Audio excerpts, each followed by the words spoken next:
সকলকে কালী পুজো এবং দীপাবলির শুভেচ্ছা ও শুভকামনা। অনেকেই আমার জিও পলিটিক্সের উপরে যে সিরিজ স্টার্ট করেছি, অনেকের ভীষণ ভালো লাগছে, সবাই উৎসাহ দিচ্ছেন। আমি আসলে ফেসবুক বা ইউটিউবার নই, আমার প্রফেশন বা জব শেষ করে এসে ভিডিও বানাই, তো অতটা সময় দিতে পারি না ভালোভাবে। তবে সবসময় চেষ্টা করব যে আরও বেটার করার, যাতে করে আপনাদের আরও ভালো লাগে উইথ সব সঠিক ইনফরমেশন। কারণ আমার এই ভিডিও বানানোর পিছনে মূলত দুটি কারণ আছে। একটি হচ্ছে পৃথিবীতে গ্লোবালি এত কিছু চেঞ্জ হচ্ছে, আগামী কিছু বছরে আরও চেঞ্জ হবে, যেটা সবার সামনে স্পষ্ট হবে। তো সেই চেঞ্জগুলো কেন ঘটছে, কী কারণে, আর ভারতবর্ষ যে দুর্বার গতিতে ছুটে চলেছে, সবার থেকে এগিয়ে যাচ্ছে, আর ভারতবর্ষে এত কিছু ভালো জিনিস ঘটছে, সেটার তথ্য, সঠিক তথ্য হিন্দি আর ইংলিশে, ইন্টারনেটে প্রমাণসহ বা ইউটিউবে আমাদের রয়েছে। কিন্তু পশ্চিমবঙ্গের একটি বিরাট অংশের মানুষ যারা বাংলাতে বেশি স্বচ্ছন্দ, কমফর্টেবল, তাদের কাছে বাংলা ভাষায় সহজে পৌঁছে দেওয়াটা আমি আমার দায়িত্ব মনে করি। আর এই দায়িত্বের পিছনে আরও একটি বিরাট দ্বিতীয় কারণ হচ্ছে আমাদের রাজ্যের লেফটিস্ট, তাদের আশীর্বাদ। কারণ এই যে তাদের সব সময় সত্যিটাকে আড়ালে রেখে, মিথ্যে কথা বলে, ভুল বুঝিয়ে মানুষকে অন্ধকারে রাখা, সেই কারণেও সঠিক তথ্য আপনাদের সামনে নিয়ে যাওয়াটা আমি আমার দায়িত্ব বলে মনে করি। শোনার পরে আপনাদের বিরোধিতা করা, সাপোর্ট করা, সেটা সম্পূর্ণ আপনাদের উপর। আজকের এই ভিডিওর একটি বিশেষ কারণ আছে, দয়া করে একটু সময় নেব, যারা পুরোটা শুনবেন তাদেরকে কোটি কোটি প্রণাম। শোনার পরে যদি আপনি বিরোধিতা করেন বা সাপোর্ট, সেটা সম্পূর্ণ আপনার উপরে। আমাকে অনেকে এরকম বলেছেন যে ওদের কথা বাদ দাও, তারা শুভবুদ্ধি সম্পন্ন মানুষ, যে ওদের কথা বাদ দাও, ওরা শূন্য হয়ে গেছে রাজনৈতিকভাবে, ওরা আর কোনোদিনও ফিরবে না।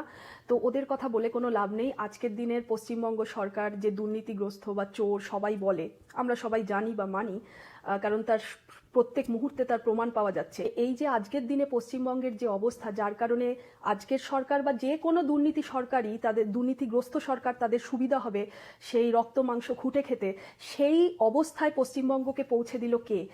যেই আইডিওলজি, যেই বিষাক্ত আইডিওলজির চাষ আজকের দিনেও, বছরের পর বছর ধরে আজকের দিনে দাঁড়িয়েও প্রতি ঘরে ঘরে হচ্ছে।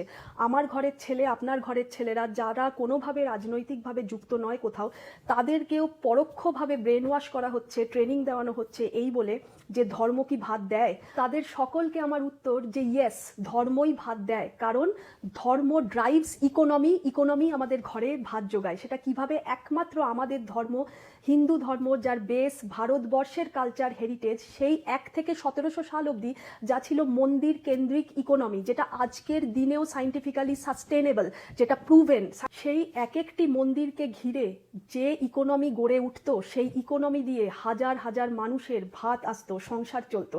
সেই একটি মন্দিরকে ঘিরে যে, সেই মন্দিরে যে জমি দান করা হচ্ছে, সেই জমি চাষের কাজে লাগছে, সেই জমিতে হসপিটাল হচ্ছে, সেই জমিতে স্কুল হচ্ছে, ব্রাহ্মণরা তারা পড়াশোনা করিয়ে বা তারা পুরোহিত্য করিয়ে তারা সেই যে আয় করছে, তাতে তাদের সংসার চলছে, তারা ধর্মকে রক্ষা করছে।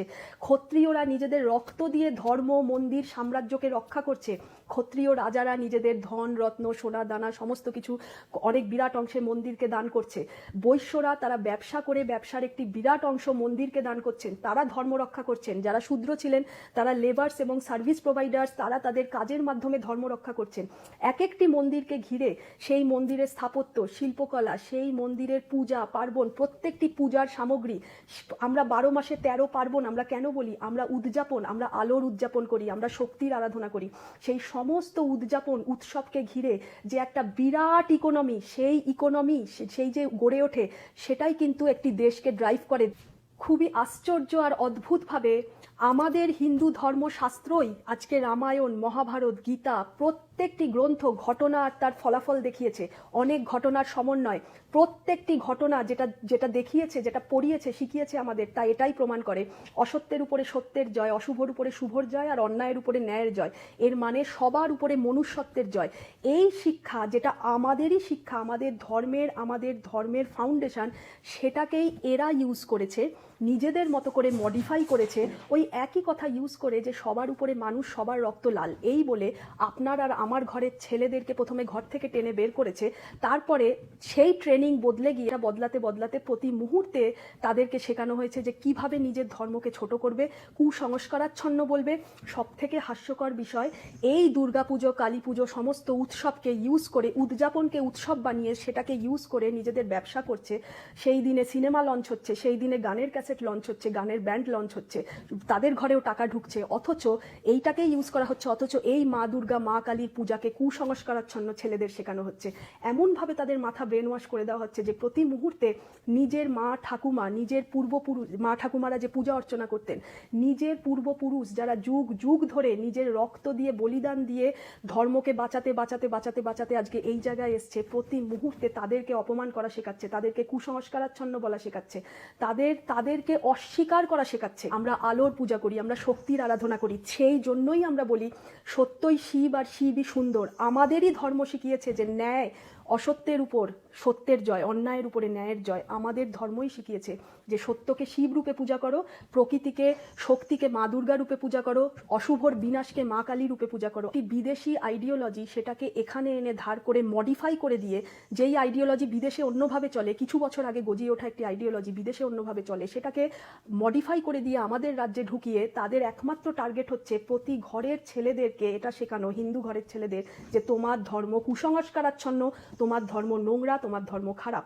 প্রতি মুহূর্তে দেখবেন আপনি যখনই কিছু নিজের ধর্মের, নিজের কালচার হেরিটেজ নিয়ে কিছু বলতে যাবেন, তারা ঝাঁপিয়ে পড়ে শুধুমাত্র প্রমাণ করার চেষ্টা করবে যে মহাভারত রামায়ণে এটা খারাপ ছিল, ওটা খারাপ ছিল, সেটা খারাপ ছিল। তারা এটা বলবে না যে সেই খারাপের ফলাফল স্বরূপ কি দেখানো হয়েছে। বিষাক্ত আইডিওলজি কদিন আগে গজিয়ে ওঠা, এরা যদি এতটাই বুদ্ধিমান হবে, তাহলে যুগ যুগ ধরে আমাদের পূর্বপুরুষরা নিজেদের রক্ত বলিদান দিয়ে কি করে এই ধর্ম রক্ষা করতে করতে করতে আজকে এই জায়গায় এলো। কেন করলো তারা কি এতটাই বোকা ছিল, না তারা এতটাই মূর্খ ছিল? আমি আজকে কালী পূজার উৎসবে একটাই কথা বলবো, অনুরোধ করব, মেয়েরা পেরেছে, মেয়েরা পারছে, আগামী দিনে মেয়েরাই পারবে।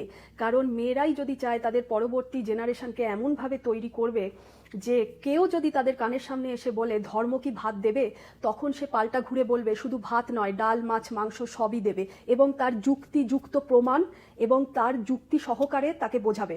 কেউ যদি কানের সামনে এসে বলে যে সবার উপরে মানুষ সত্য, সব মানুষের রক্ত লাল, তাহলে সেই জেনারেশন ঘুরে দাঁড়িয়ে উত্তর দেবে ঠিকই তো, আমাদের হিন্দু ধর্ম তো এটাই শিখিয়েছে, আমাদের রামায়ণ গীতা মহাভারত তো এটাই শিখিয়েছে, সেই জন্য আমাদের তো উচিত আর এই ধর্মের পথেই আমাদেরকে চলা, আর আমাদের ধর্মকে আমাদেরকে রেসপেক্ট করা। যুগ যুগ ধরে এই ধর্মশাস্ত্রে যা শিক্ষা দেওয়া হয়েছে সেটা সাস্টেনেবল, যা প্রতিষ্ঠা করা হয়েছে সেটা সাস্টেনেবল। আমাদের ধর্ম কোনো অ্যাব্রাহামিক রিলিজিয়ানের experimental based religion based practice নয়, যে আজকে তারা হ্যালোউইন, যারা ভূত প্রেত অন্ধকারকে তারা সেলিব্রেট করে। আমরাই সেই ধর্ম যারা আলোকে সেলিব্রেট করি, যারা শক্তিকে প্রকৃতিকে সেলিব্রেট করি।